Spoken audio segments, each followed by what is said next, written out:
Good day, this is Dr. Johan Roth. Again, a short video on how to measure in PSIM and do it accurately or as accurate as possible. Right, you'll recognize this circuit from the previous video where we had the basic drawing in PSIM. Some alterations is visible, different component values just to make it interesting, and I've added a VA power factor meter. This can be found under Elements, Other, Probes, VA power factor meter. Just be careful or take notice, standard it's at 60 Hz. You have to change it to 50 for South Africa. Right, there's the circuit. Our simulation in this case, I've set it up for 50 microsecond sampling period, and the total simulation time 300 milliseconds. That gives us 6,000 samples, the maximum for this demo version. Yes, and just to remind you, it's version 11.3.1. Now if we do the simulation and we want to look at the supply voltage, you'll get a number of sine waves, and now we would like to see what is the RMS value of that. Simply by clicking on the button, you can get 2.298 times 10 to the power 2. It's approximately 230 volts RMS, which is correct. It shows the time from where to where you are measuring, and in this case it's okay because it's a number of integral cycles. In other words, 18 full 360-degree cycles that we are measuring. Try and stick to this. This will ensure that the reading is accurate. If you change to anything else, it's over a shorter period of time, and you do the measurement again, you'll notice it remains the same. So every time you change, you have to press measure again from the new window. Right, the same goes for if you want to measure the current. It's important that we need to measure over an integral number of cycles, and in this case one cycle is 20 milliseconds. It's always easy to just select from a certain point. That will ensure that from 200 milliseconds to 300 milliseconds is 100, and that's an integral number if you divide it by 20 milliseconds, which will give you 5 cycles. 5 full cycles. You can see where this starts, it's exactly where it ends. That means it's full cycles. And if you measure RMS, supply voltage RMS, now we have the current RMS. So in essence, whenever you measure, make sure it is full cycles of the repetitive waveform.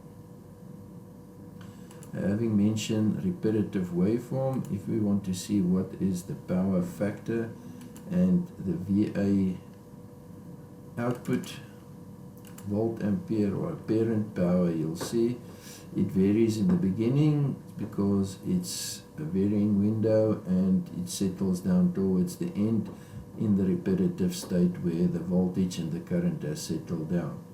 So if you want to know what the exact value is, you can find the peak value and then drag the marker to the point where it's stable, and in this case you'll see it's 1417 VA or 1.4 kVA.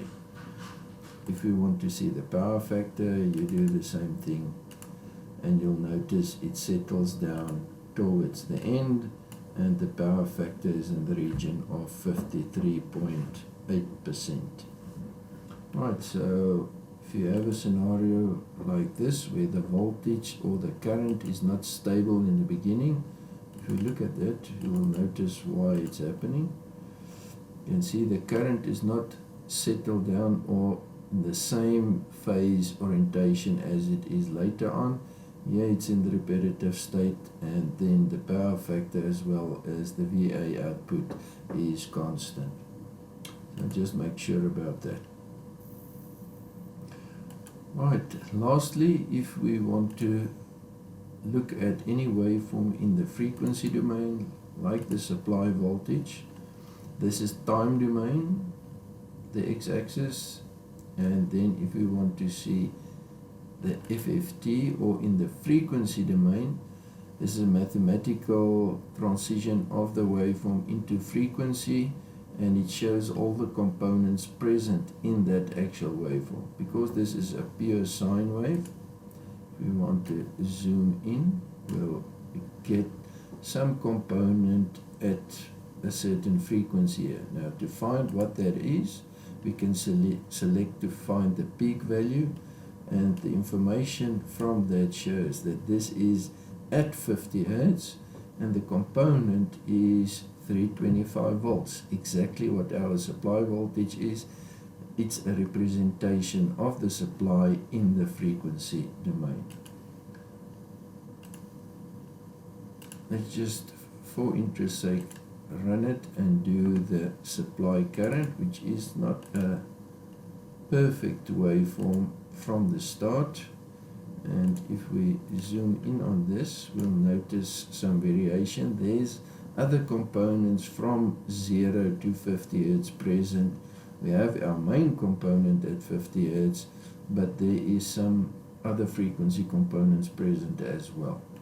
Now, this will become more apparent when we do later tutorials or examples, but for now, just know how to convert between time domain and frequency domain, and you can zoom with the drag and drop, or you can select the x-axis if you want to go from 0 Hertz to 1000 Hertz, and that's how you zoom. And in each case, simply pressing on the copy bar, you have this, and you can paste it in your report for what is required.